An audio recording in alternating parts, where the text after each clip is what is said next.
na adeshima maye mamu nyina adwo ene edwo anwumre bra no nsia aboyi omen na mahodo so nsema ye nsaka ena yede bra mu radio stations ekuta mu Ghana ne amano ne ebro wo ha aduonum ene yede ato peacefmonline.com ensema edi akotere kase boyi mu binie Omampeni Nana Ado Dankwa Ekufado Ashe America Jumtuni Steve Wonder Omamba.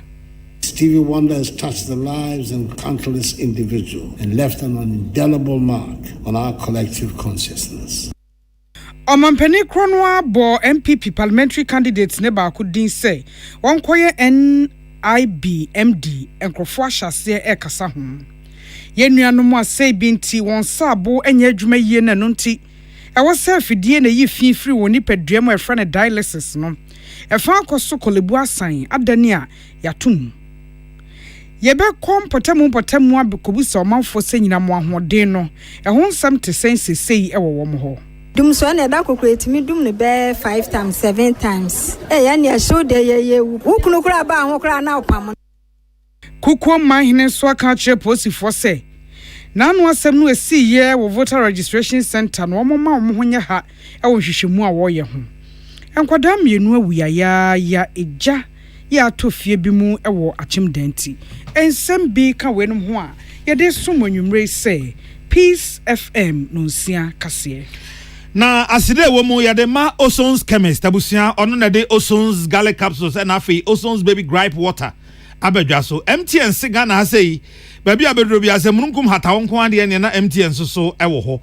high sense Ghana everyday prices for everyday people home appliances nyina na dwesuo eno no Amen Scientific Herbal Hospital wire saya o hawo eni akire free amen afi Dolphin roofing system chance de bodanso afoforo abedwa mazo nyina ebi ewo Dolphin Novus Industries and Trading Limited Novus range of drinks no omna de about drinks na manfo atu aguso e de ekwadwa bobia ase no Ruta herbal product omo de Ruta mixture beso asene anwumre yi etu malaria ase sa nwaku yada roma ena yede kasebo yi ebremo ye ne amoto yenka anwumre ye me nana ya okesi ena nana ya kunadu afei kasebo no musemni Omampeni Nana Ado Dankwa Ekufado ede oman emutumi di obroni fra ne citizenship ni bi ama America jomtuni a osan atwere jom Steve Wonder.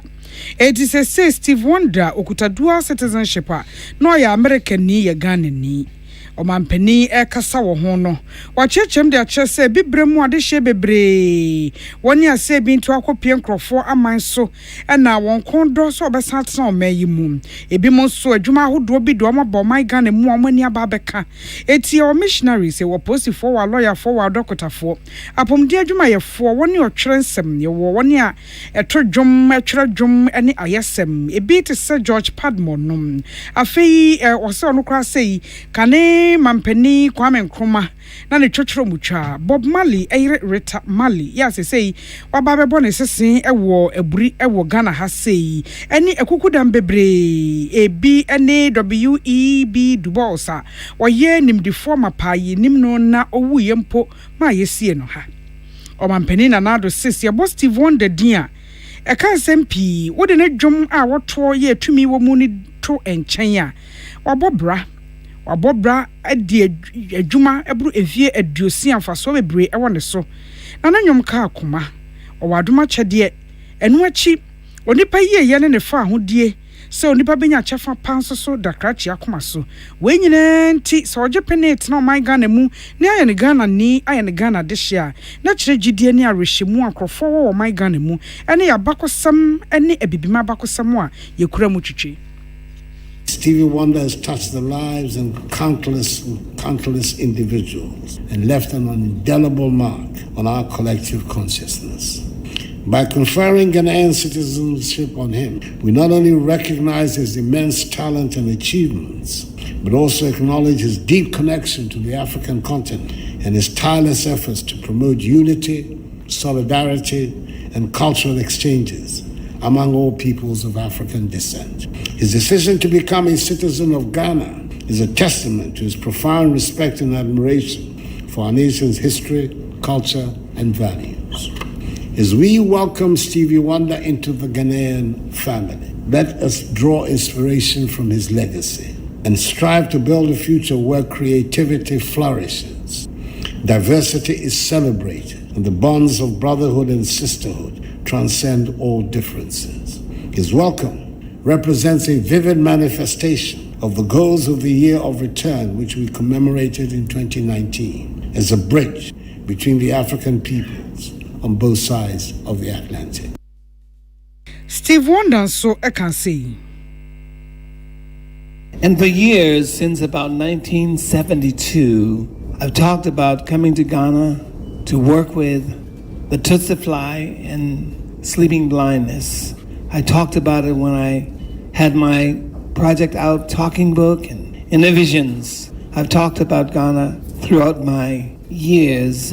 And for now, over 50 years, I've talked about being a citizen in this country. The truth is, I'm committed to, as now a Ghanaian citizen, being a part of fulfilling the dream that we've had for so many years of bringing people of Africa, those of the diaspora, the United States, Caribbean, all of the people together. Because as I said, and I've said for many years, the only way the world will come together is that we unite as a united people of the world. So living in America, I started, but I'm not done. I'm here to do this, to bring us together, all people of all nations, because I know that we are the original people of the planet.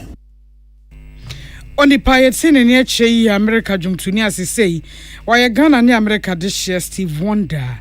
O Mampenina Agina Tum say, or ye this year or Ghana, say. Na numu na mampeni na nado dankwa ekufuado ebo owura Tinubu akodua fokuo din se onkoye peni a oda National Investment Bank NIB ano na bra mampeni ebo owura Tinubu akodua fokuo edin amanfo kaza ohun sanse nyese bia adwuma no na wonmu si ontimi nye nanso wo mu gina ni nyina ne se papa yi obi a ogina MPP amanyokuo no anamu na wapre emrahye bedwamu akonwa ewo afi abatuo no emu na se obi a okwakopre emrahye bedwamu akonwa na se ekokoba se osan eye panida bank kese te se NIB yi o manager pade ano a ene na ha adwene pa esanse papa yi abatuo mpesu ano a wopre no kra nyese bia ewo nkran ha o manso nkwanta ho ena papa yi kwakogina akopre akonwa se emrahye bedwani wa MPP amanyuko ndim nte eden ena mampani edi se nipa ise abusumi nsia pa akai won na esa kwakoye pani a oda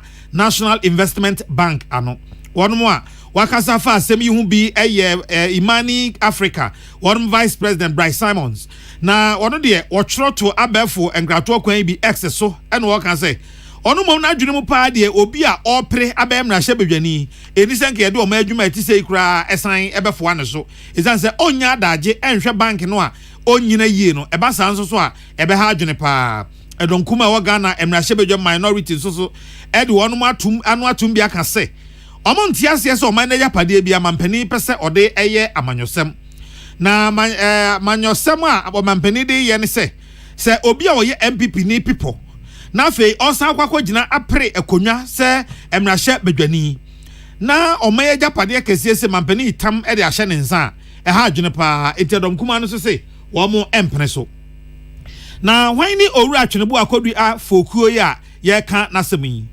oyobi a waredre sikasem ene hontutuye emu banki adwuma waredire mu pa na ninchia nkasa na ba bia banki adwuma na ho odene ewo pa se de wo mo a ahwehwehwe nkrata mu edi ho adanse ene se obi a yemfa ne se sikakura bia bi nyina yie onkohwe no na adani a risk management no na ho odene wo ho pa afei kobase baby te se sikakura bia yede pre ajapade e de abre oman se de ye commercial banks no so sei ne ntotoye no papa yi oya ade corporate and investment banking also so oya ade ena afe country risk management so papa yi eya ade pa na Tinubu akodu afrempon yi waye adwuma e wo Barclays Bank Canada afimpinu ene nwotwe na ochase eya adwuma e wo ho na ho no waye adwuma bebre risk management portfolio ena afe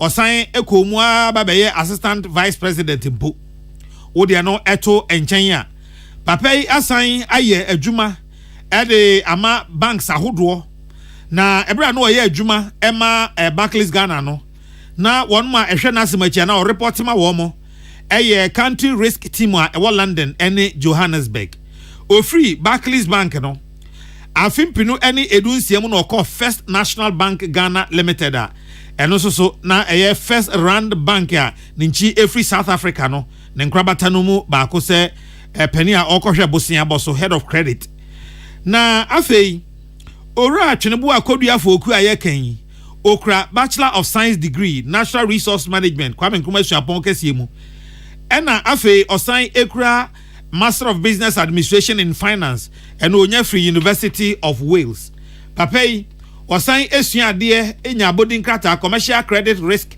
Certificate free IFS and also so School of Finance UK ɛne nea ɛkeka ho asɛm wei na yɛpɛ sɛ yɛkɔ ahoma so na yɛdi nkɔmɔ kakra ɛfa ho ebisa sɛ papai sɛdeɛ imani ka sɛdeɛ donkume ka ne Ghana fo bi so ɛka no yɛsom sɛn ana pani a yɛne no ɛtwetwe nkɔmɔ anwumre yi ɛyɛ Owura Vitus Azim. Good evening, sir. Good evening. It's our pleasure having you this evening. Thank you. Thank you. What is your take on the appointment of Mr. Atwenebu Akodua-Foku as MD for NIB? It looks very ridiculous. You see, it's like you are giving the person two difficult tasks to perform. Contesting for the parliamentary elections, they have only 6 months left for them to campaign and contest and to try to win the elections. Then you give the person an additional, a heavier responsibility to manage a whole bank. Is it that there are no people at all? Or there is some ill motive behind all this? Okay. It's very unfortunate, but it's ridiculous. The president should not be doing these things. I see. An argument that has been advanced in his favor is that if you look at his background, he's solely qualified to do this job, regardless of the heavy schedule you're talking about. So that notwithstanding, he can equally manage the two portfolios. What do you make of that? His qualifications have to do with his work at the bank. It doesn't have to do with campaigning for the parliamentary elections. No matter your qualifications, combining those two key roles is a difficult task. You have only 24 hours a day to do your work, and you're supposed to spend at least 8 hours in the bank, and then to spend the rest of the time at his constituency, which is not even in Accra. So what the president is trying to do is to give him the necessary resources to go and campaign and win the elections, which is unfortunate. And that's why our state-owned enterprises are collapsing. We politicize them and we enable them to take resources to go and do campaigns and win elections. And when I say resources, I don't necessarily mean taking physical cash and put it in their pocket. But when he reports for work, he has an official car, maybe more than one official car. He has an official driver and maybe a driver, fuel and all that. And now he's going to be driving to his constituency with those resources. And that's the unfortunate thing that the president is refusing to see. We don't do those things when you are interested in the development of the country. Perhaps Mr. Atwenebu Akodua is also weighed himself. He's looked at his strengths, his weaknesses, and he thinks that he can manage these portfolios concurrently. I am saying that it's not realistic. It's not realistic for him to do that. In addition, I've told you why there will be a conflict of interest. So if you even go to your constituency at the weekend, are you going to be using your own car and fuel and driver to go to the constituency and not the bank's official vehicle and fuel and driving? Is he not going to move in an official bank room so that when his constituents come to meeting, they have meetings in that official bank room? There's no way you can explain or justify this appointment. And you see, we know the president has done this to other people. For example, the deputy minister designate for finance is a parliamentary candidate, and he has appointed him as a deputy minister of finance designate. These are things that, see, our democracy has advanced over 30 years. These are things that we should be avoiding. And we don't duplicate them. Don't continue to do them because they are not the best. At least if you have a conscience, you yourself will know that this is not right. The appointment is done already. What do you think the president should do now that these calls are coming, offering advice to the president that the portfolios are not manageable for a single individual, especially considering the fact that he's going to become an MP? We were told that the president is a listening president. If he's really a listening president, he needs to revoke that appointment. But knowing President Nana Akufo-Addo, he won't do anything about it. Unfortunately, he won't do anything about it. But if he was a really listening president, he should have just said, revoke the appointment. There have been cases where an appointment is announced and later on is revoked, even before the fellow goes to report for work. So nothing prevents him from doing that. But knowing the president, he wouldn't do that. And that's unfortunate. It does appear... What he does not realize to me that you don't affect the chances of his party in the coming elections. Because there are certain people who look at these things and decide on their votes. It does appear to me that you don't trust the president to listen to the hue and cry of the people, especially regarding some of the appointments he makes. When you look at his past record, he has been there for 7 years, and he doesn't listen. Time in everything. Yes. He listens, but he doesn't do anything about it. I'm saying that there's always a first time. Perhaps he will listen to you this time round. Well, hopefully. Hopefully, but I don't think he'll listen. I'm not the first to even talk about this one. Bryce Simmons has written about it. Other people have probably come out to comment on it. If he listens, the better for him. If he doesn't? They're going on record. They go on record as a legacy. So I hope that he listens. I don't think he'll listen. Azim, thank you for your time this evening. You're welcome. Have a good evening. You too, sir. Papa and the kasa your friend Vitus Azim. Na nkomochwe ni nyina efa owura afokuo twenebo akodua afokuo ya yabo ni se onko na ibi no ho. O se nkeni se omampani kura adwene ho. Se obi a okwa prem na hyebedwam akunwa. O san se ongongo tena NIB se MD. Am se o papa na onhwe na chi se adwuma wa ye ngofo aka se o hwe ba bia wa hwia de afa na se adwuma no ye ni nyina wa adwuma o bank dem. Wa anya adwuma se bank pani. We should okoda anu se bank pani. Sonsure edamu no. De tosum yenu ni se I say the mampani per se o mana hoden no de kokogim na hyebedwam akonwa no. Nye se bia sika fam nko a nanso ye kan se papa e be MD ye ba me man bungalow ye ba me man car wo koi o man no car na de ne nam driver na de ne nam o man na beto petrol gu ni car mu a wo de ebedi akoneaba ne constituency fo no ba no ho ye ba besra ye fense candidate a o mbeba not aban bungalow mu sa ne ma nyina boa e ma ehu se papa e kwa ni modu e na e kina kra auto abama no ase okwa aban ma obenya ba bi asi ne ma we nyina ka ho bi Emma omode ono na adwen nya ne se na se komampani boss papa edin kra na ochire mu kan se ye kan kra no Dr. Alexander me so afọ abede echira o eska sem so asisi omampani abodi din otia patamu yi ono so sa wo ya kontom na mrahye be ni ya ot e friend se MPP fu ato abama no dabo so se ongongo gina na ongongo pre akonwa wo MPP amanyuko ndim se mrahye be dwani ya sa bondi so me deputy minister finance uka weru nyina bo ma na ya Mampani Akufo-Addo ni suban wo pesa pa ya also na ya also nipa bebere wo fie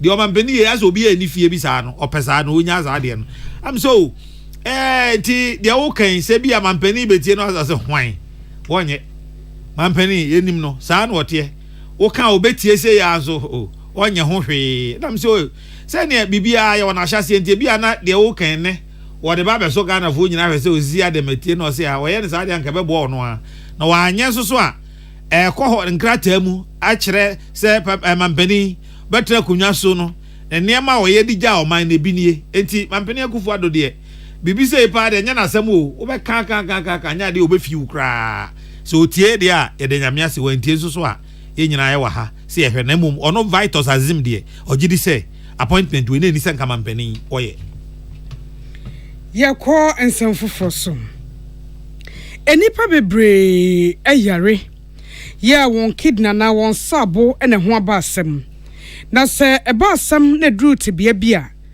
wo nipadua no ankasa entimi nya de nipadua na wo se ye ne nyina bi te sesabia nya do ugya wanan eni se wugu nsuo nom saa enti ema efin ya wo se nkepie na bo kyere so e wo nipadua mu ebasa na ehia se afidie boawo ema ye sone efin no a abo akyere so e wo mogya mu no na watimi atena se edidi kakra saa enhyehyɛ no a wɔyɛ e wo apomudin mu de boa obi a ɔwɔ kidney no obroni friend dialysis eye afidie do kwa akoto so na so ne so ne fia firi nipadua no mama wo na ehun sankaye no gu ahodo bebre ye wonuro a wobeto de obenom ane ewo ho mpane ane ade ansa na afidie no a wobeda so no wakwa akoda so afidie ne nko so da no se wunya mfa nnuro ne ho akade ne nka ho a na nka ye 380 Ghana cedis okokoda so ma eso ne so ne fin no a se ye yi Kolebu Teaching Hospital de woma pejam eko 491 Ghana cedis etu sha what the 111 Ghana cedis ena atoso ama woni a ewo dialysis so titu kidney ayafo no a womo ewo Kolebu no womo so ho ye ka sei Dialysis Patients Association ewo kasamafo kwadwo bafo ahenkra kwadwo majoy yeah na redia mu tisen yo abada na daro man de radias nyame ne hene Kolebu pa ene atomu ana ba bia me information from Cape Coast was what to say we know by no say parliamentary approval into the Cape Coast so atum somebody call 491 Manchester Kumasi so omatum 380 echo 491 obiti nchen obeka se $dollar ne nyina kra hu se ekosoro eti niam abo akosoro eti 111 na aba beka ho niam mu sesa brother ne ada no hu binti ade na aya ateti bebre amamo mini aba tisade na wo ma wo intro no enya dialysis ne pe wo mu se eka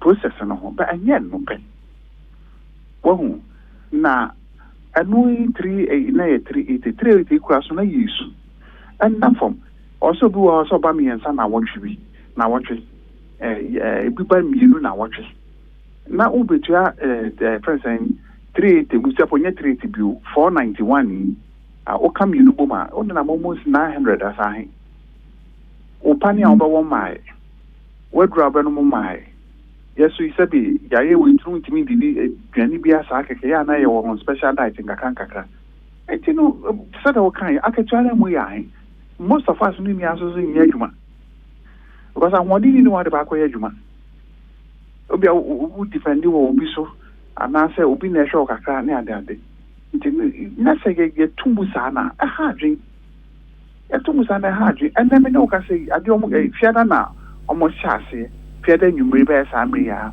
nti no omo hyase enne nipa nu omo ba omo ntimi anye omo kofie yenim so omo kofie nyame ne babo omo ho ba kopim da omo be dis kana mo abaye no yenim omo de efine wo mu sa de kofie eti ana ya humche yes said okay you madam but when I exceptional I mean obi ata so 5 years 10 years 6 years we tua second so say ko bi we kwadwo we ebrantu mu yi bai omo ne mu di ho nkomo in fact na me no kure ni me ba boso me ni achire ni ye te ho popoye say bibi say beba ma ye bisa no mo ka say Kolebu no ha no oba da so aba kutua wo bank na ma receipt na dia ba ndo ma yeti asese omo pese omo ye no mo sesa omo ye nsesan ni nia wo bank ho no mo de abo fufuru kokohye mansana nti ba ye bosumi ni echiri ni eti ye nya ho popoye se parliament approve BBC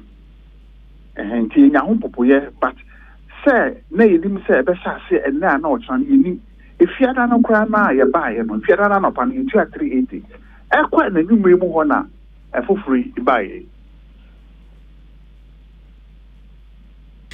motu yese eye parliament na apnes wasi sa gina yi nanum ho asemi pagya yesa na mo ne omudi nkita ho ana obi anhyada amframu antie mo famu asembi.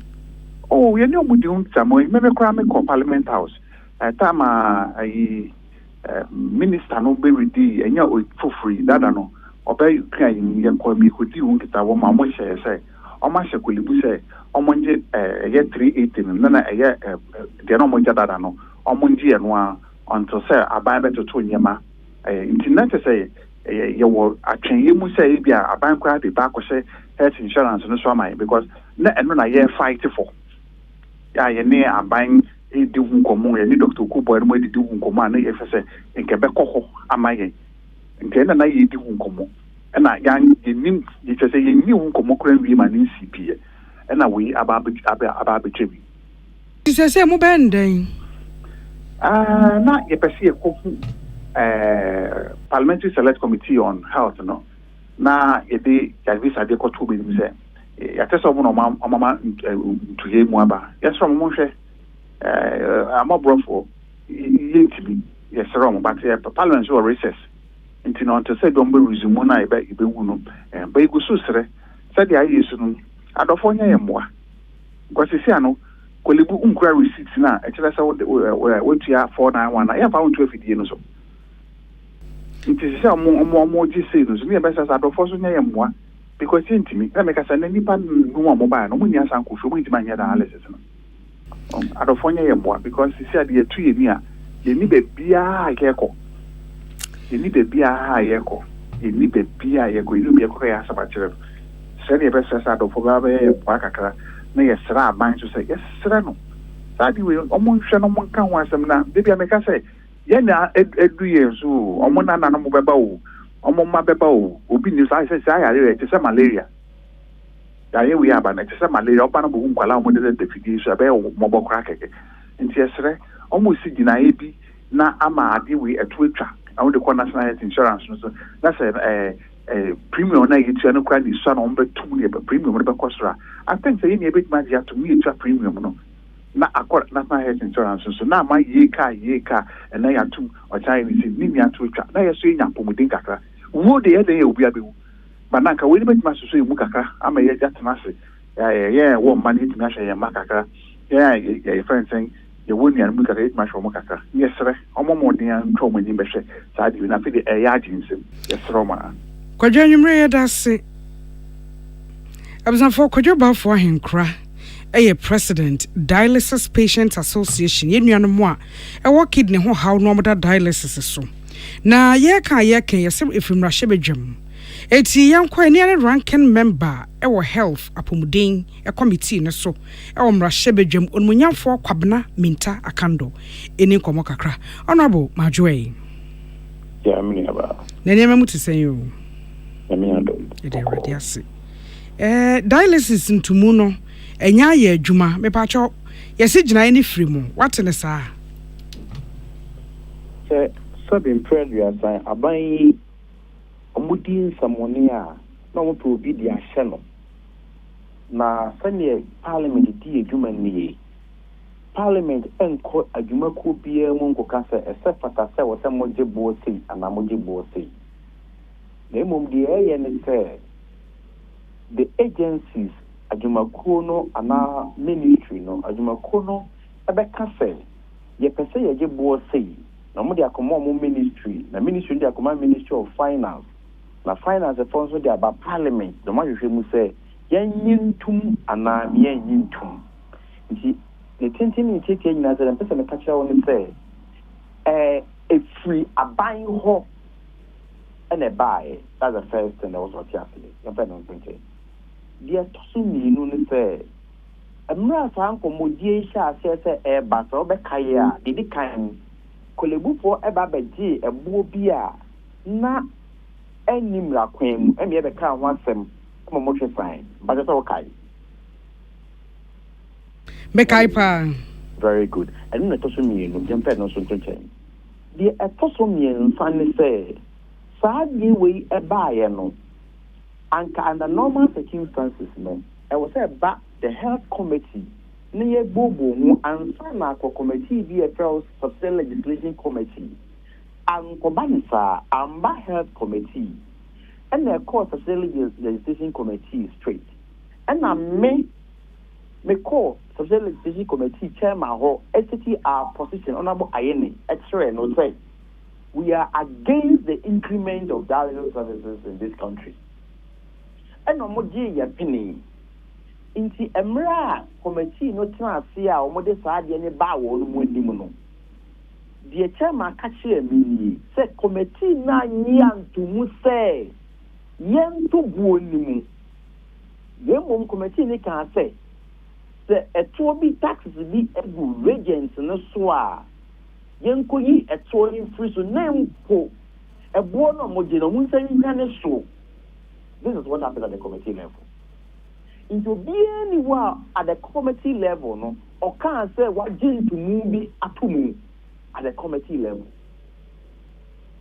So we took it from there and called recess. Now the parliament got down, sorry, all media houses will be a friend. So until even Seminya Honorable Ayeno, the chairman of the committee, the Legislation Committee, and let me also put this on record, and yet the Parliamentary Select Committee on Health and they dealing with such matters.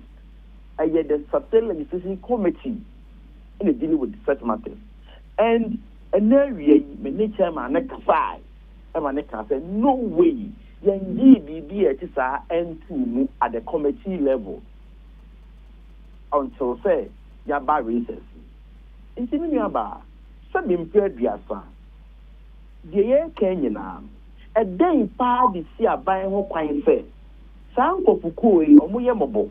In some sustainable sources of funding be near far and more dialysis and mobile. Oh, my, did it kind. So the Kaya, and ran some banana no promuno. In sorry, President Advisor on Health, any minister responsible for health, the former one, Omba Bonchi Crab, the cancer, buying tax almost say, or moon a crown the person ever finances idea with to the extent that National Health Insurance and Equipment. The last formula buy a buy no crown for what it is a committee on health. And yes, still say, yen just cabin to her. Nasa Sikano, and Sokrana, young far more dollars and buying. Oh, man, Inti, a day party see a buying coin say, the pass I take. Inti more beer and fun to Parliament, to the Parliament, and the way I see canon or Moko can't say Kolebu Daddy, I was a Moji. That is not a process. That is not it. And sometimes. Honorable says, I can say, Yenyanum Nisu. Or Massa Qua, when Yerem, or more shame more pemwa. Money dimu, a dear na, Mubetmia ye, a dear boa semimu. But there was a bizarre question we know. Here, the executive, it is the executive. And the Ghana became near 20 war no more. Parliament, yea, a 2 year hole. It's in Manuba being where Kenya, I mean, what you man say as a ranking member, no. Many press about to abide so. At the end of the day, to me, come a bushing and moon, Mabukas and Kobabusia, the Abayas are doing. It is the executive. Abide and I mean, you in Mexico one more. Until let's direct these questions to the executive. This is what we must do. So, abide. I then can't bonnet Ghana for the idea where Nintino and many Mrebiano, which is where they were Ghana for to say. That is the right question we must be asking government. And see, at the end of the day, no, remember you might be no. So that's a mean can some no say. On the floor of the house, making a case for such people. Am I not doing my work? I believe so. We are doing our best. Even on this particular matter. Minimum Kasa more than 3 times. What again should we do? Abino. I ain't in Africa one ho. Abino. Oh, this is more dream neighbor. Abino. So now it looks like Abino is missing in this conversation, and now Parliament, Madaro, my dad, Parliament didn't make me. Parliament, you can't now. Ranking member didn't make me. Opposition in Ghana. The mayor, the Abino must be reasonable. They must be responsible. They must be sensitive. Omunya badaye kakra. No one could say sub impaired Biasa. Sub impaired Biasa. You will no say. omuni nipa so nipa nkwa ehu hia. That is what they must know. And that is what journalists like you must be asking. Let's call a spade a spade. Banifar, they get answers. Not to divert the attention, not to ask the right questions, not to put the right questions to the wrong people. That is what I think will fetch us the solution we want. And you may yadasio. Abzafo ni pene ne kasei yon munyamfo kwabna minta kando wo yemrahye bedwani e wo dwabo so Parliamentary Select Committee on Health no or your ranking member kakum ye gino kokwanu munti mati enchiremu no efa ode ema enra enwumremu ho ena Ghana Police Service edebetu dwa se edintwura ekosoi basabasa bi akoso ewo ahafukukuom ama enamsu bikura wachire ehomrahye bedwani wachire Stevie South emrahye bedwani Alhaji Collins Dauda tinamanfo kura bisa se na Collins Dauda imu woye MP ewo Stevie South na esunafo de okokoye den ewo ho ya enti akwakwachi na okukuom ntina amanfo bisa mu ase na kantinka ewo henefa ne ade a asemi ana kukuom manhene osahene kwakwata echi otoso mienu ede ato Ghana Police Service anim se wadama ehwemu bi asese wo ye fa sa asem no ho no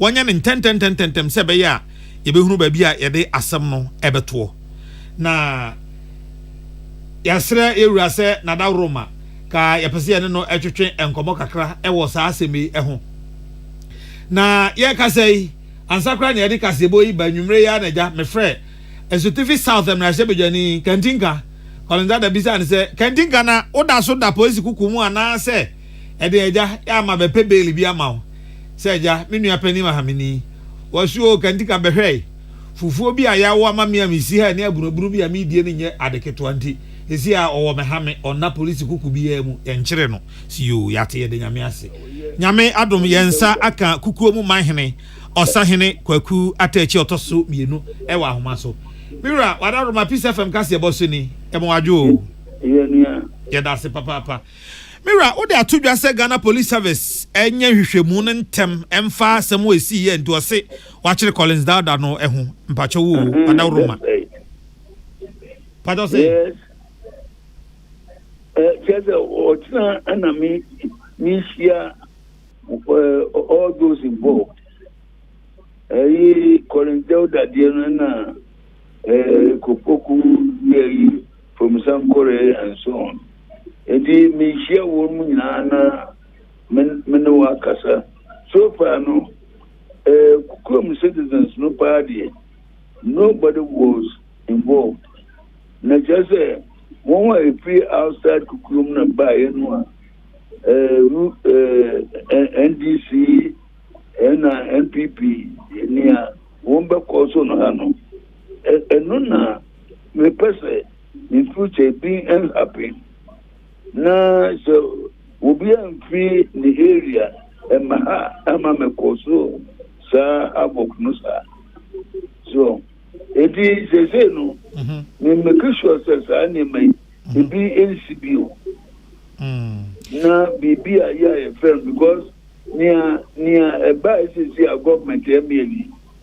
And then party assembly let's see Mamuchum and Woma Yeni Aven Womo AD18 Woma Mayer registration. That is all. Now when I buy a pano a day. A watch no a nipple somewhere ya all parties involved no and I pay ye bati regional minister ne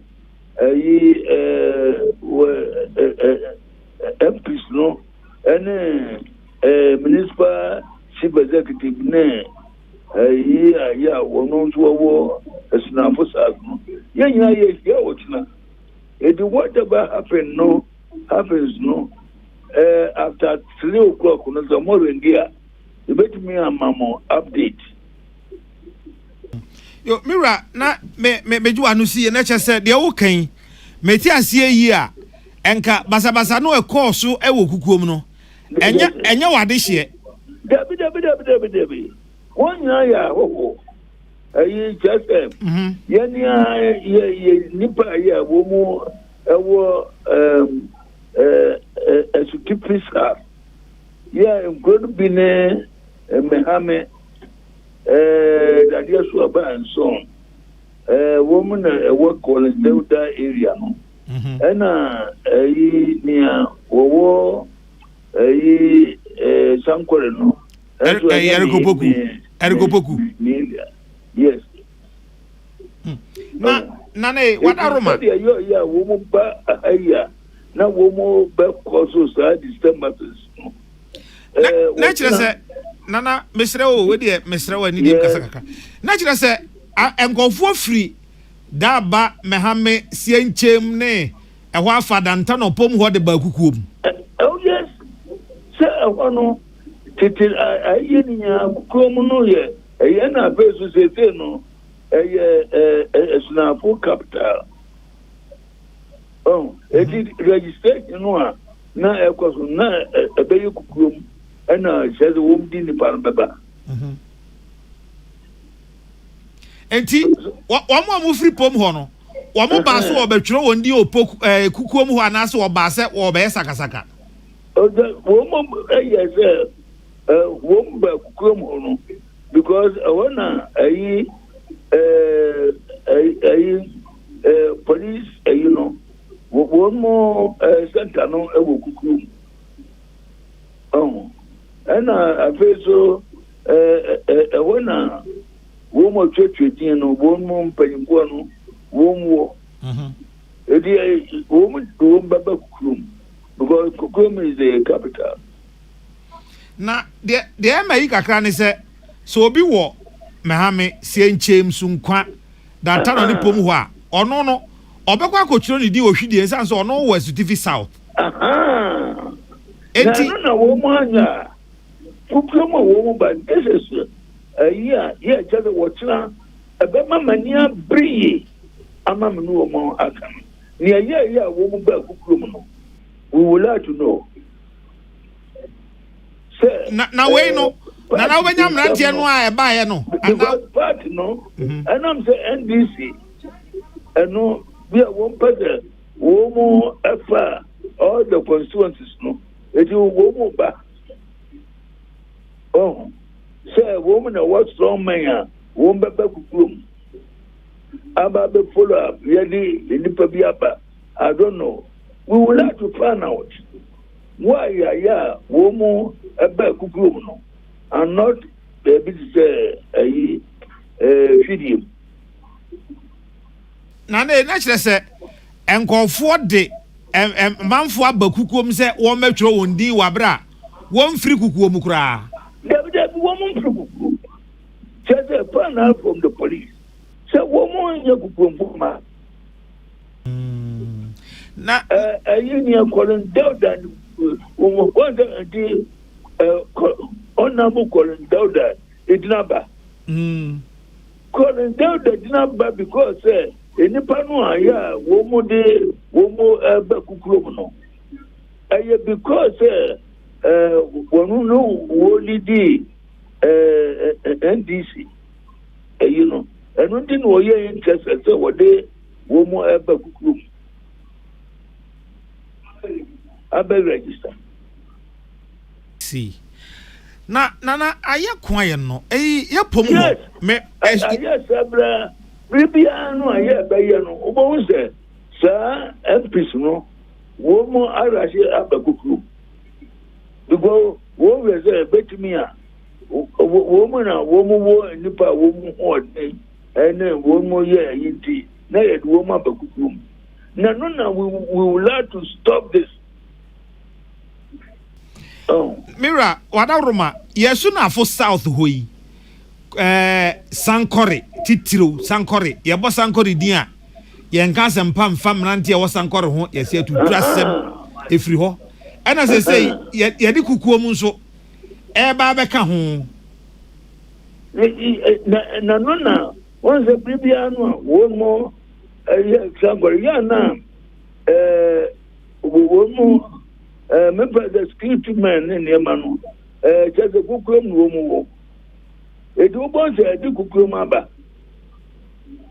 Oh, Nanuna, we would like to make sure that say Sadi a best stop once and for all. Mira and Sana, Eja Ebejama, Wahomeno, Tichana, Wamana, or Mushiano. Ocha, your name, your embody, a snafu, a fitipi sar. Yeah, was saying that just about any you won't more, yeah, but more, yeah, you man won't more registration. And a woman free that just about any was saying Sunkwanis and Jim Hono.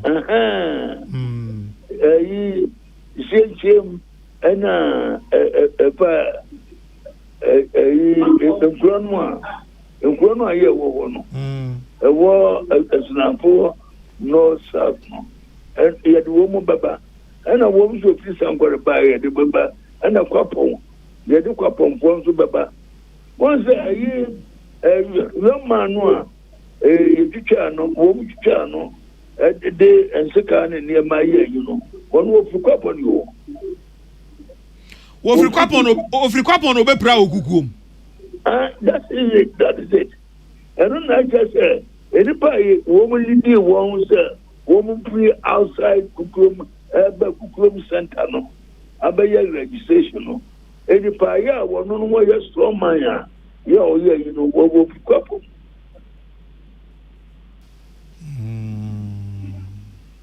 I see. Mira, a woman Kukum woman involved that. Yeah, actually, woman in the American. Woman, not even one, and if you could. Now, Mira, a house, a brabia, you can't do dress them one. As you for south, as you for south, as you for south. Amen. How long? Because civil service, I'm a work from Britain to Ghana. Yeah, just Mamba Ghana government Ghana baby upper land commission in the money. A copy some they call pension as a pensioner.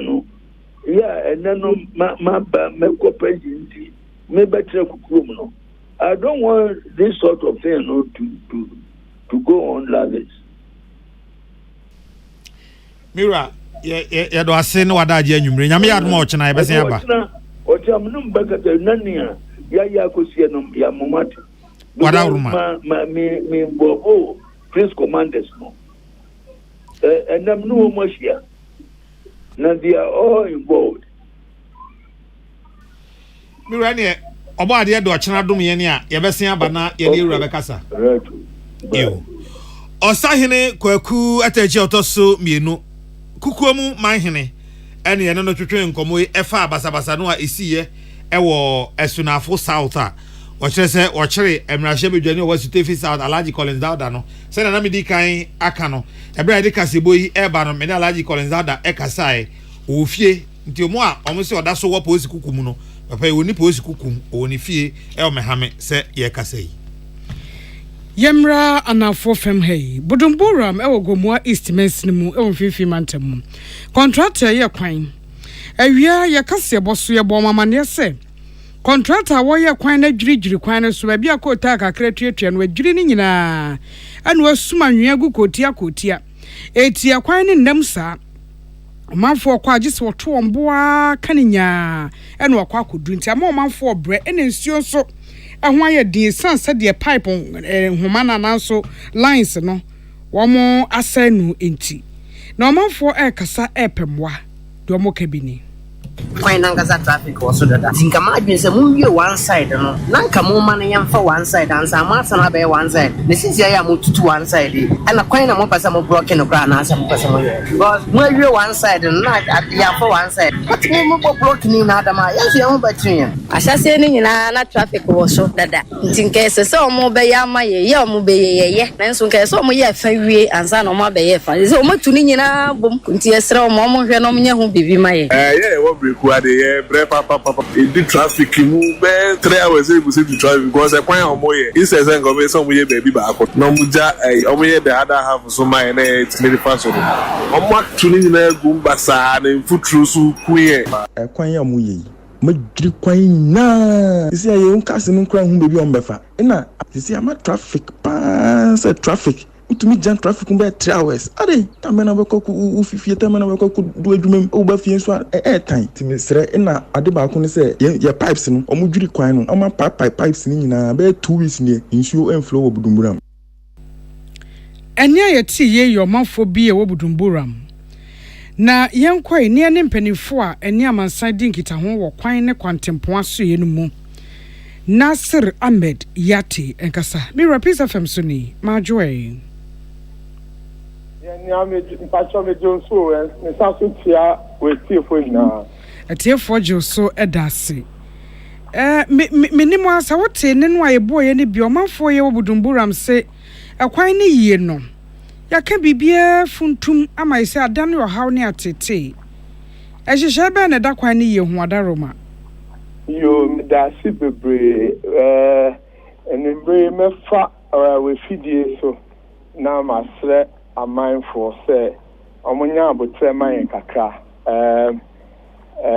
potoka se mu yesi no pain no gain ye na ye nim kaswa ekọ wini ba kwan no congestion ewo so enam so aban efa decision to dualize the road na just omo ye no dualization tete mienu kona mienu san ba se na be ya unam pan no so ebeye one ebeye intentem so na contractors need to period be on the road omo excavate omo tu form se na ebeye overpass ana underpass ewo budumbram ho na omo tu form no omo akohia ebo kese bi pa na tenten ewaye the extension of the rock under the bed of the road no idea I was say omo pies abo na ansana omo tumi as continue with duma no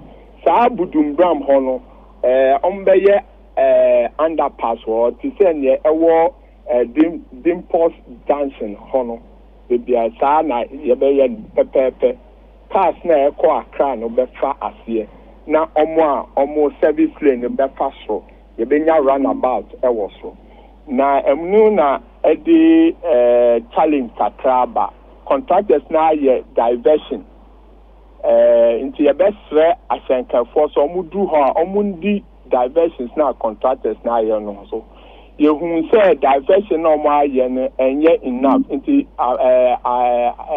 ministry na share contractors so omunye more traffic control measures into me no ka say endro anajo na ye identify diversion be ewutu breaku before we do ewutu breaku on your left edo be ba all the way to Kaswa into no but ye share na kwan eso enye kakra into contractors no guso a omo ye hu eduma omo wi a car say if we ni by back Kaswa na ye be divert omo afa ho na omo abe si Kaswa na omo ko wini ba hu nya sa omo be ba through budumbram entino enimbre na ye wareche mu senche enimbre we no ye betumi eyi sa kwan na nso na etoy no esi ye ho kwan kakra enti ye hwe se eto se otena no na sa diversion na efa through wutu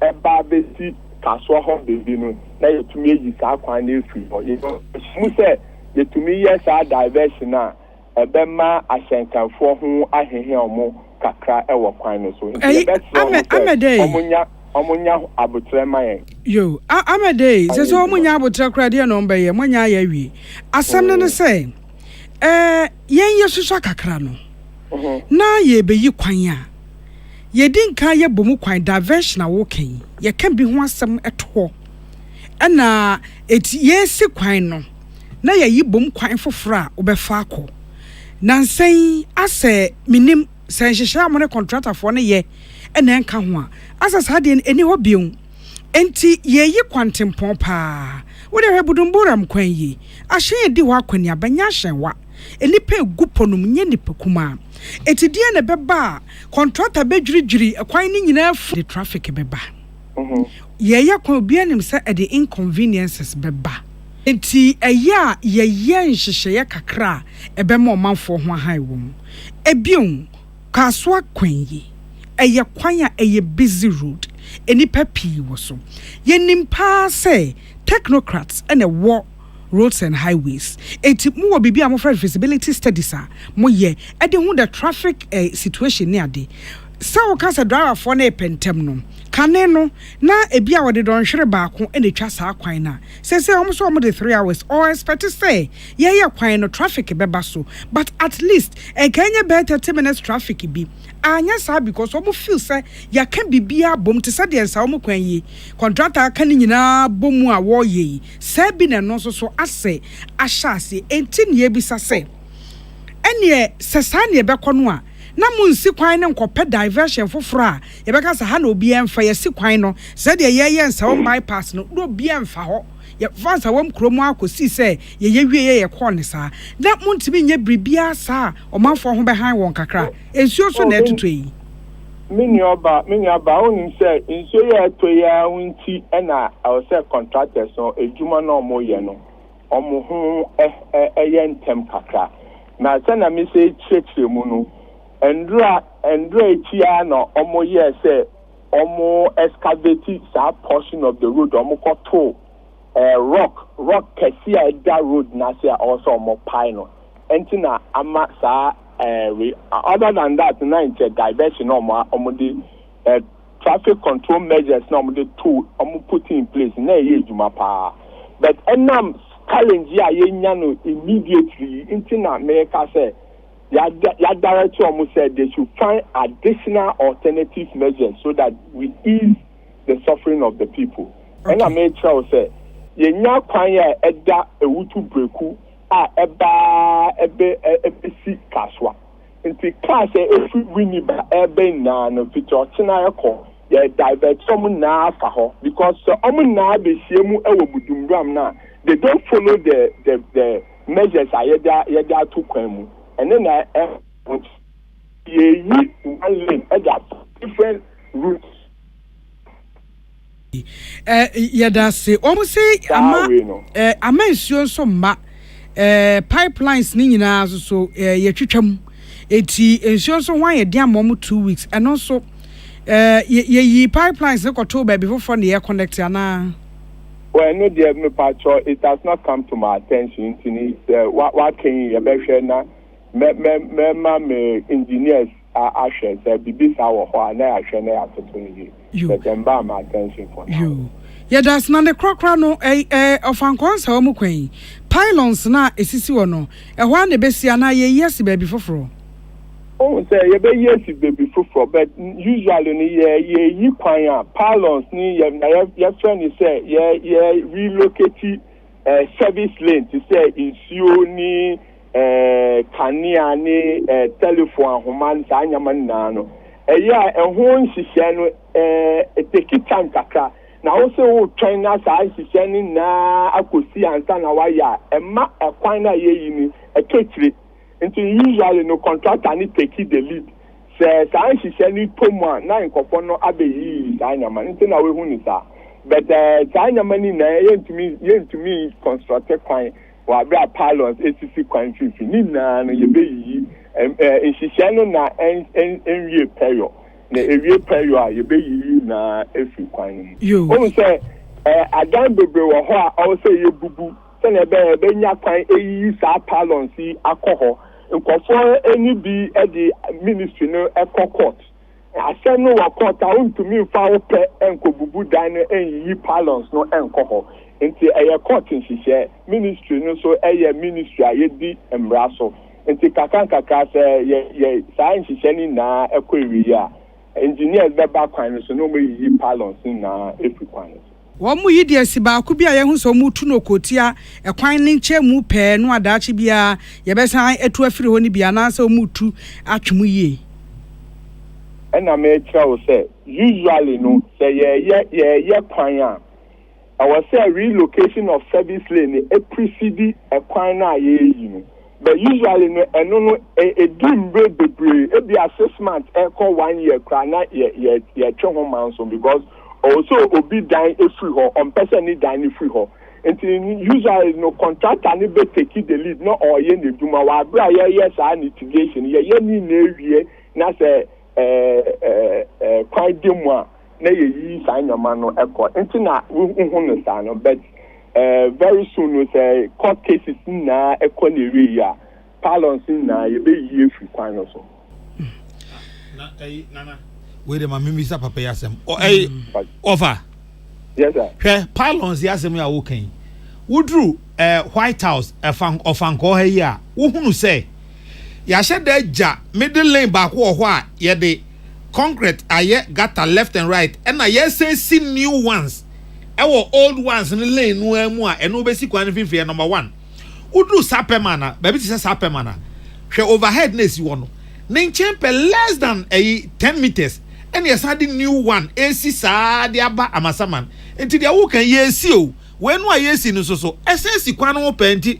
asase no amububu ye dan amubu ye wa akire no kra no ho nyina asa ye empty wa bra mo de pylons no asa ba nanim ye kwan bebre e wa Ghana ha sebi o eni bi mu a ye kwan ma ye mfa pylons nsisi kwan fifi nti enko ba ne da se ye be yi kwan wa bra ye kwan wa Ghana we hu kwan a ye yi a pylons nsisi kwan fifi enti na ye me mama say ye bi what you ye kwan ni wi a we hu se pylons dey nsisi kwan fifi enti new ones no a mo say si afi no mo san building no eno so mo yi kwan wi am be say ye free ho and I may tell say assurance I made them ma and ne say assurance I made them ma ni etie for ni say ensi da e wa Ghana ha say ye be yi kwan a pylon sisi kwan fifi ensi nani say I cannot even think of that so na me ma won say ebia from your layman's eye view no sana uhunu okay that may catch out say from the technical point of view no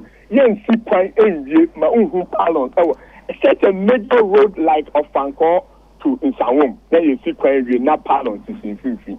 So I can agree with you Ebia from your layman's eyes view, Sana Uhuno. But assurance I may no say, see that. Say a basic quite not pardon, ACC quite fifi. And layman understanding as Misa say, ye na se pylons na wo ho no. Ensi ho adia, adenti na say ye sign boka edi new ones SNCC on said that na esi wo no eno ye hwanhwan ni bia we de ye build de afa na ye join ye di boat and not ebubo ni bi e won say ye yi kwan a ye clear kwan no ebemu ye ansa na ye yi e bi kra na kwan no ye bemu sa bet kwan na nkasa no road alignment na nkasa no edu bebia who say a kwan ni finfin no ya te ude unya daje I say who your foundation